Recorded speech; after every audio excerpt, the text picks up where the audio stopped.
welcome you to the new channel of Lost Creek Cabin.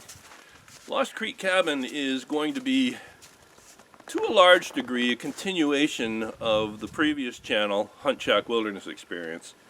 There will be some definite changes, and what that is more, a little bit more of the homesteading side of it. I am in the cabin now. I'll show pictures of that a little bit more.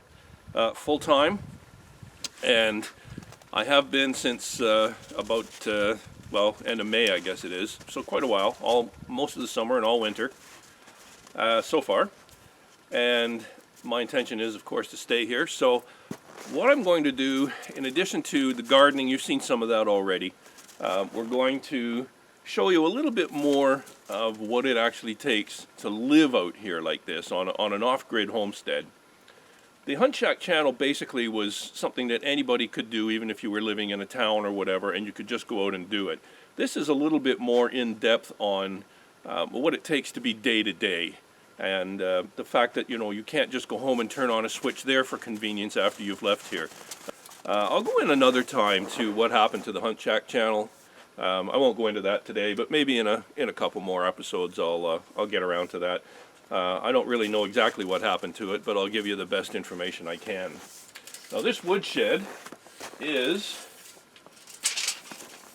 not a very good tape measure. It is 8 feet, about 12 feet, and it's about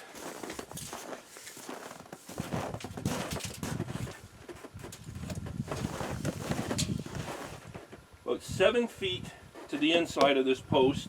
It's 8 feet at the top on the front and 6 feet at the back. So the average height inside is 7 feet.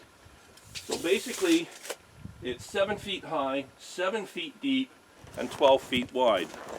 That's not really big enough for a woodshed. It was originally designed for part-time use, not for somebody who's actually using it year-round. So it doesn't hold quite enough wood to get through the winter, and certainly it doesn't give the opportunity to store this year's wood and have some seasoning for next year. So I'm thinking that what I'll do, I'm trying to make the best use of the buildings that are here at the time. They're not easy to move. So there's two options. I could either turn it into a small workshop. It's big enough to put a little wood stove in the corner, and then I could come in here if I need to work on my chainsaw or something like that. I could do it in here with some warmth. The only disadvantage to that in this location is that the solar system enters the far end of the cabin, which is at the other end, and so that is probably at least, well, the cabin's 40, and that's at least more than 40 again, so that's about 80 to 90 feet away.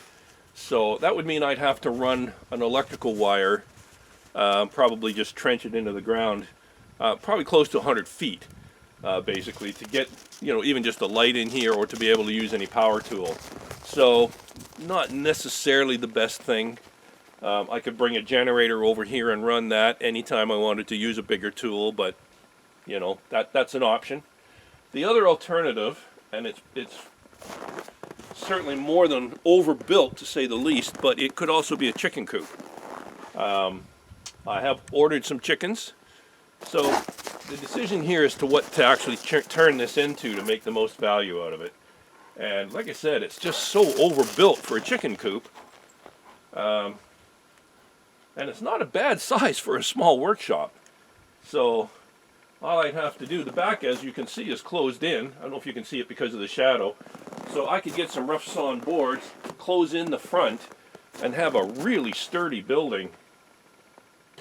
In addition to, as I was saying earlier, the Hunt Shack show, this will have more of the homesteading in it, in as much as there will be things like caring for chickens, perhaps animals such as pigs or something. Also the wood cutting and splitting, and just the day-to-day types of things that are involved in getting by in an off-grid cabin. There's going to be, and you've already seen a little bit of this in the part of the Hunt Shack channel, is there'll be some more gardening with heirloom seeds for vegetables.